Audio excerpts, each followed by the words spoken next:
God.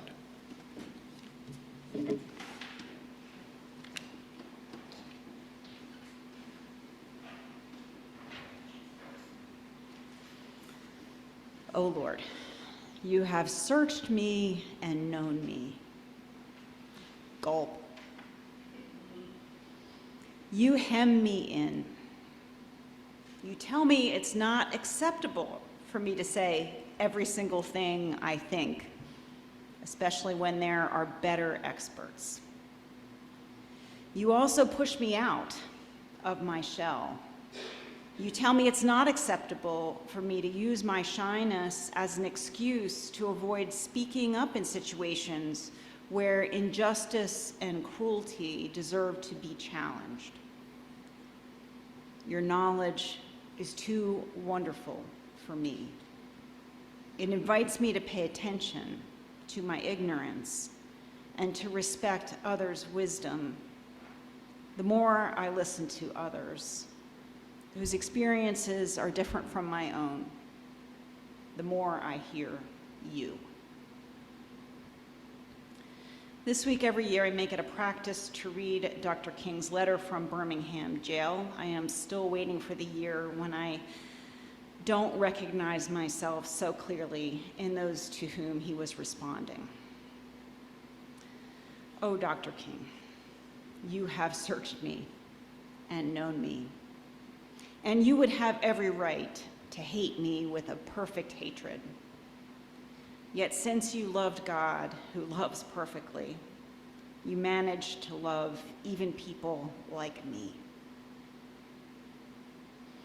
And it is by love that we are changed. In my congregational setting, we are in a series on disability justice. Where I preach and teach, we always seek to speak about justice both intersectionally and specifically. According to the National Council on Disabilities, Dr. King said, of all forms of discrimination and inequalities, injustice in health is the most shocking and inhumane. The site includes a powerful historical photo of people in wheelchairs on the march with Dr. King under his words, injustice is anywhere is a threat to justice everywhere. When he spoke those about healthcare inequalities, the article notes, he was referring to, at that very moment, to racially segregated hospitals. And we know that still today there are vast problems with racially biased practices in healthcare. Black, indigenous, and immigrant populations are denied care that's safe, affordable, and close to home. Pain often goes unrecognized, acknowledged, or properly treated, often as a result of such inhuman inequality in healthcare. We see tragic and shameful disparities in life expectancy, as well as far too many deaths of Black women and other wombed people in childbirth. And injustice in our healthcare system also plagues people with disabilities of every color. A white woman in my congregation wrote about the challenge of helping her white disabled dad to get onto x-ray tables, for instance, noting the irony that healthcare settings were often the least acceptable, least adaptive places she took her dad in his final years. Injustice for anyone becomes injustice for everyone. In the midst of our series on disability, on Dr. King's weekend, I found myself talking about both racism and disability. Now, seminary taught me to be and to lead self-reflectively, both personally and collectively. As I have reflected on my own relationship to racism and ableism, and I'm going to do that aloud now in some testimony, I want to invite us together to be self-reflective about seminary education and about our work in the various places where we minister in addressing these injustices. Some of my participation in racism and ableism absolutely stems from selfishness and idolatry. That is undeniably true. It is just sin. And some of the harm I've done stems from conditions that are not entirely my fault, a result of sheer ignorance, which of course, if I allow it to persist, does become my fault, does become sin. By God's grace, work I did through my former denomination, especially under the tutelage of Wanda Lofton, a Black woman, and Dodie Mathias, who is white, first convicted me of my white superiority complex and of systemic racism in a way that was devastating and ultimately life-giving to me personally and to those impacted by my existence.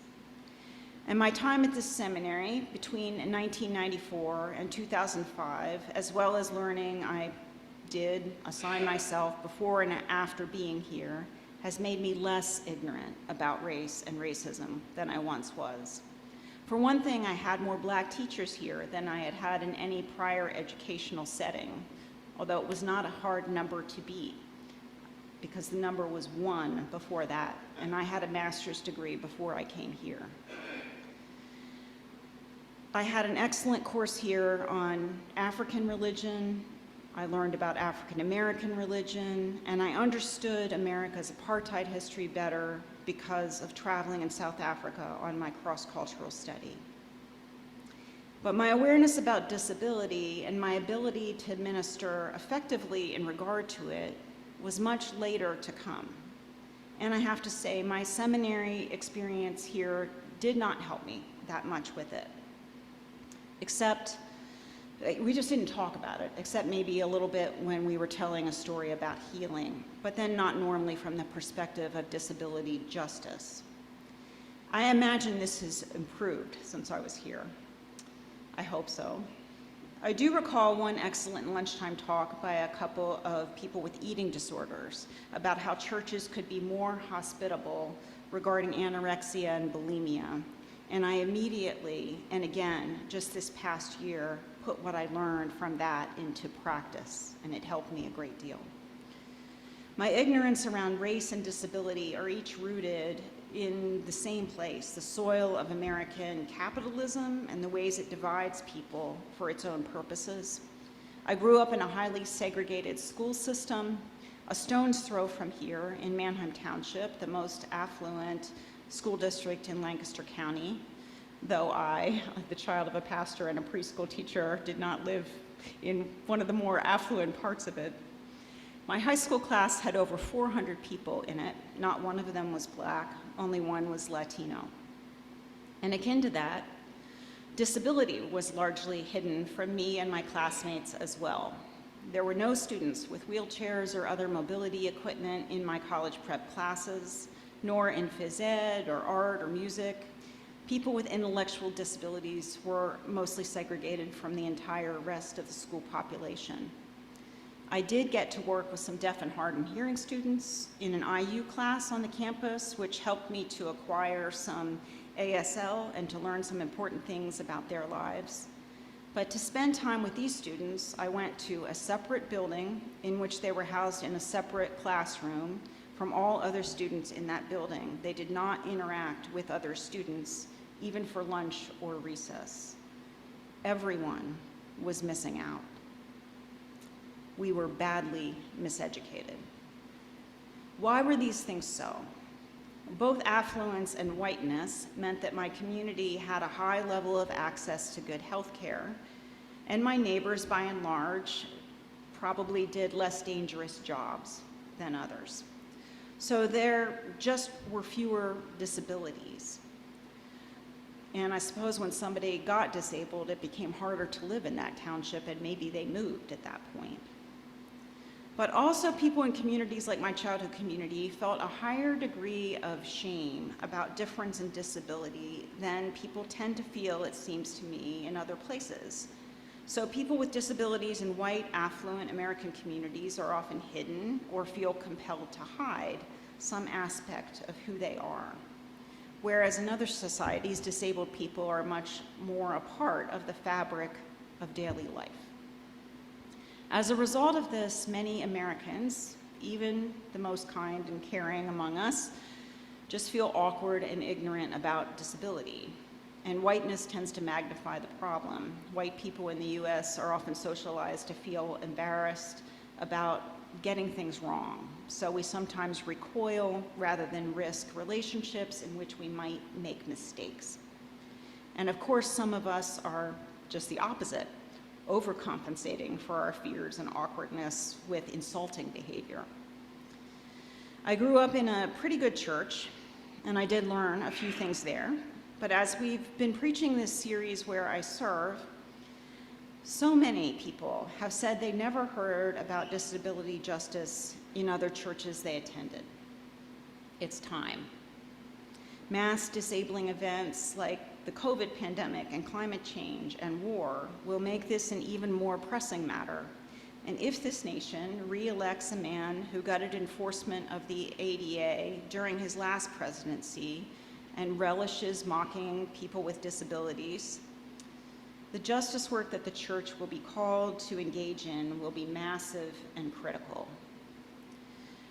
So, how do rather ignorant people like my colleagues, I say this about my colleagues affectionately, and me, and maybe you, preach and lead around disability? Well, first we remembered that our God, with pierced hands and a wounded side, is a disabled God. And second, we insisted on centering the voices of those like Jesus, the disabled. My colleague Jane Dutton chose a book to guide congregational study called My Body is Not a Prayer Request, Disability Justice in the Church. The author, Amy Kenny, refers to herself as disabled. Our preaching this month has included video from a 49-year-old member with a traumatic brain injury and a 10-year-old with spina bifida. He and his family reminded us not to touch a person's wheelchair without asking, which reminded me to remind the congregation that the same goes for a pregnant belly or someone's gorgeous hair. These are matters of respect. This Sunday, my colleague Liz Fulmer will quote a member with multiple mental and physical health challenges and another who uses a service dog to assist her with a disability that is very serious but invisible, and another person who has a whole menagerie of animal friends and whose disabilities are more evident. Last Sunday, working with Psalm 139, we invited people who are hearing impaired, who have had strokes, who have MS, who carry an extra chromosome, who live on the autism spectrum, whose bones are fragile, who suffer chronic pain, and all of whom are fearfully and wonderfully made, to add their voices to the psalm. I wrote some suggested additions to the psalmist's words that they could choose to say if they wished, but also encouraged them to respond however they wanted to, and they improvised beautifully. Here's how the finished product went. And if you want to see the actual speakers speaking it, I invite you to look at Sunday's service on Grandview's website or our YouTube channel. Here's Psalm 139, 1-6, 13-18, as a conversation among some disabled people with a disabled God. O Lord, you have searched me and known me. You know when I sit down and when I rise up. You know when sitting causes me pain. You know not only when I rise up, but when I fall over. You discern my thoughts from far away, even when I can't find a way to express what is right on the tip of my tongue. You search out my path when I'm searching out a path for my wheelchair in a non-ADA friendly place. You are acquainted with all of my ways. Even before a word is on my tongue, O Lord, you know it completely. I'm glad you do, but I need other people to, too. I can't do much, but you help me. If only my stroke didn't make it so hard for others to know what I'm thinking and feeling. You hem me in, behind and before, and lay your hand upon me. Your protective barriers are just the opposite of the discriminatory barriers I sometimes face. Such knowledge is too wonderful for me. It is so high I cannot attain it.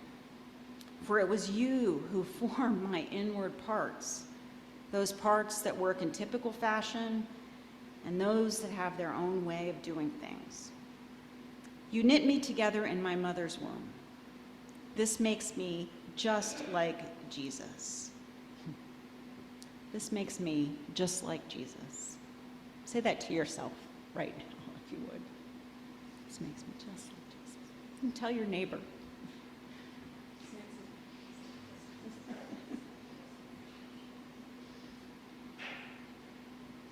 I praise you, for I am fearfully and wonderfully made. The struggles I have are mostly human-made. Wonderful are your works, that I know very well.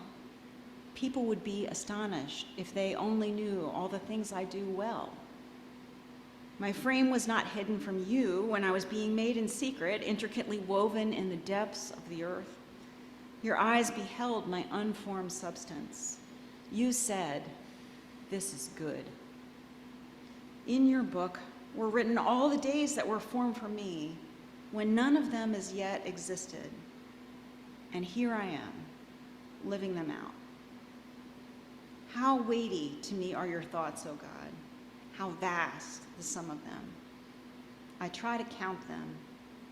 They are more than the sand. I come to the end. I'm still with you. And now I come to an end, and I hope you are still with me. But more than that, I hope you always know that God is with you.